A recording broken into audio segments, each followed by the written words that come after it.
Bills podcast brought to you by WUFO 1080 AM on Power 96.5. Joining me over here on my left-hand side, I got my man Justus, the General, in the building. And last night was electric. The Bills definitely got a nice piece of that puzzle, selecting Kaiir Elam, cornerback from out of Florida, 6'1", 191 pounds. Very young. The Bills draft him young, only 20 years old, coming out of his junior season now. Elam finished his career with 6 interceptions in only 35 games. He added 80 tackles with 52 of them solo, 2.5 tackles for loss, and 26 passes defended. Once again, you got yourself a long, rangy, physical corner with speed. Coming in the AFC East where we got to face a guy like Tyreek Hill, twice a year, and obvious with the Jets drafting Garrett Wilson, you definitely have to bring a guy in with that size, that speed, and that length to go out there and compete on the outside, on the boundary. So, nevertheless, the Bills take the best player available at a need of cornerback, and Brandon Beane did mimic that. Basically, it was only one guy left on his board that carried the first round grade. So that's where you see the Bills slightly move up at 23 to go ahead and select Kaiir Elam out of Florida. Justus, what's your thoughts on that? Yeah, man, I'm super happy with the pick. Kaiir wasn't like a big, huge name that was on my radar personally, but after staying up all night and working on a highlight video for him, I got to see some of his tape, and he's really good. Not only is he big, he's long, he's fast, and 4.39 speed, like 6'1.5". He's got the length, the size to be that boundary corner we need, to be that line of defense that we need opposite of Tre'Davious White, because obviously that's been something that as Bills fans and just the Bills community in general, that has been a big deal for us in the past 3-4 years. Obviously Levi Wallace coming in, he always won the job as an undrafted free agent, so nothing against him, but I think that a lot of people wanted to upgrade. And you get Kaiir Elam out of Florida, a really great talent that I think is going to be able to fulfill those duties opposite Trey White when he comes back, and also in lieu of Trey White while he's out. And it'll be a really, really cool battle to see him and Dane Jackson kind of battle it out to see who's gonna get the final CB2 spot when Tre'Davious does return. I'm excited to see that, but it's cool to have a lot of too much talent rather than not enough, and having to fill holes and things like that. I mentioned, I think they're really comfortable with Taron Johnson, obviously there in the nickel. So I mean, you already had what was, if not the best, one of the best secondaries in the league. You get a super talented corner, and I think it just bolsters that unit. Definitely. And I think this is a great upgrade over Levi Wallace when you look at it. Levi Wallace definitely had the length, not necessarily the size, not necessarily the speed. And, that showed in crucial moments of ball games. So, for Levi Wallace to hold that spot down for 3 years, and the Bills were able to be one of the best defenses in the NFL last year with, what they've done from a free agent standpoint, bringing in the necessary pieces up front on the defensive side and drafting a guy like Kaiir Elam right now. Oh, man, I know a lot of Bills fans are very excited to see what that combination would look like, especially when Tre'Davious White get healthy. Dane Jackson has did nothing but flashed every time he's given the opportunity, from his rookie year to holding it down from Trey White last year. I mean, you forgot that Trey White was even out there with Dane Jackson being out there, because teams really never threw at him that much. They was too busy throwing at, Levi over there. But now Levi's gone. We got a guy like Kaiir Elam that's going to basically, see will he be up for the challenge. Brandon Beane went on and said that, this is a competition, and, Beane is good at creating competition at every position. And this is no different. Elam's going to have to come in and compete, with everybody else. I mean, let's not forget, they do have Nick McLeod. They do have Cam Lewis. They do have, Elijah Griffin.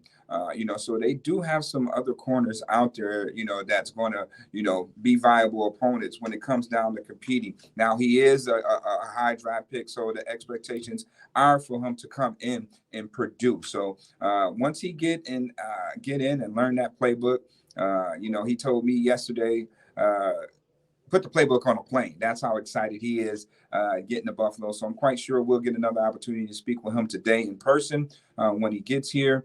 But, this is definitely going to be a competitive roster by far. A new look defense, if you will, when you look at what's happened up front and now on the back end with this pick. Yeah, man, I agree. I 100% agree. I always think it's really cool because I feel like when I watch the Bills defense, film, Mick Frazier, it looks like they put people in place to succeed, right? And if you have the talent to make it happen, you're going to be in position to make a play. So, it's just all about having the right guys on the field to be in those positions. I look at what happened last year at Thanksgiving, losing Tre'Davious White. A lot of people felt as if our Super Bowl chances had, faded away. And then we had the number one defense at the time. You lose Tre'Davious White, you expect to falter a little bit. No, we continue to have the number one defense. We continue to have the number one secondary, and they pretty much, did their thing throughout the rest of the season and obviously into the wild card of the playoff game. And even in the divisional round, secondary wasn't the problem for at least the first half. I felt like, Patrick Mahomes was running for his life. He was scrambling around trying to make plays happen. And I feel like if we had more pressure on him and, better defensive line players that could get to him, the secondary would have looked a lot better than what it did. And, having Von Miller and Tim Settle and DeQuan Jones and Shaq Lawson, and, all these guys here coming here to bolster the defensive line unit. And on top of that, you already had a secondary that was formidable without your best corner. Now you get your best corner back coming back at some point during the season, and you get a really talented first round rookie. This defense, and not even to mention, you, like I said, you bolstered the defensive line. This defense looks like it is ready for any and everybody, and they're going to have to be ready for any and everybody. Looking at the AFC West, obviously, you mentioned Tyreek Hill is now, with the Miami Dolphins. Garrett Wilson is now a Jet. But I mean, with Poyer and High back there, and now Elam and White and Jackson and Johnson, I think they got the tools to stop all those guys and make something happen.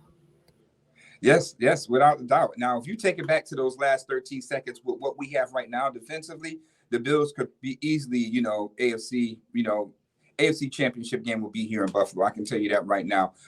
When you look at a guy like Kaiir Elam, he's a guy that can play press man and he can play off. So he gives you that versatility, something that I know Leslie Frazier is going to love having back there. And, when you look at the competition, who he's played with, playing in the SEC, which I think is the best conference in college football right now, you look at how many times he played Alabama. He played the Treylon Burks. He played Jameson Williams and John Mechie. So, he's played a high level of competition of players that's going to help very him, well, moving to this next level here, because it's the same guys that he's going to see, here in the NFL. So it was a great pick. I say the Bills definitely got one of the best corners in this year's draft. When you look at Stingley, you look at Sauce Gardner.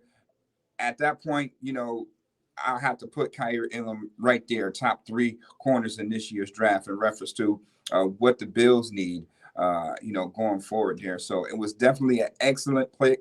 If you go back to my mock draft, I already had him slotted, months ago, being selected by the Bills. So, the Bills got a good eye for talent, and I have to agree with that. Nevertheless, the Bills take Kaiir Elam, and I'm very ecstatic about that pick because, once again, in 13 seconds, we know Kaiir Elam will probably walk down and press up on a guy like Tyreek Hill and use his speed and his length to go out there and compete and make plays in that moment of time. So I can't wait to see what it's going to actually look like. The Bills definitely have more picks to choose from. We'll just have to wait and see what tonight brings in the second and third round. I had the opportunity to ask Brandon Bean again if another corner would be available at that pick, best player available for them, would they entertain selecting another corner? And he said, hey, if it's there, why not? You know what I mean? So hopefully maybe a Tyreek Woolen might be available. Who knows? Another speed guy that the Bills are looking for. I'm quite sure that team speed will be the point of emphasis going in this year's draft. But nevertheless, Kaiir Elam is a great pick. Absolutely. I'm down for doubling down on cornerback. I'm like, if Woolen is there, if McCreary's there, if Booth is, I'm super down with doubling up on cornerback, excuse me. And you mentioned, the speed. The speed is something that's super important. Obviously, you look at Tyreek Hill throwing up the deuces from the 25-yard line. That's something that can't ever happen again, right? And bringing in a guy who does run a 4.39, right? He also had a really good 2020 season. Obviously, last year he had the injury, and then things, never quite picked up and got to the point where they were his 2020 season. But if you look at a guy like Darius Stingley Jr., excuse me, his whole entire draft stock was based on one really good year, So if I'm taking that into account and I look at, Elam and I say, well, he had a great 2020. So now if I'm taking him at, what is potentially his best, right? You mix him with the Buffalo Bills, who have one of the best, if not the best training staffs in the NFL. They're going to get him right. You got one of, if not the best defensive coach in the NFL. He's going to get him right. He has the talent. He has the intangibles. He has the physical tools. He has everything you need in a lockdown corner.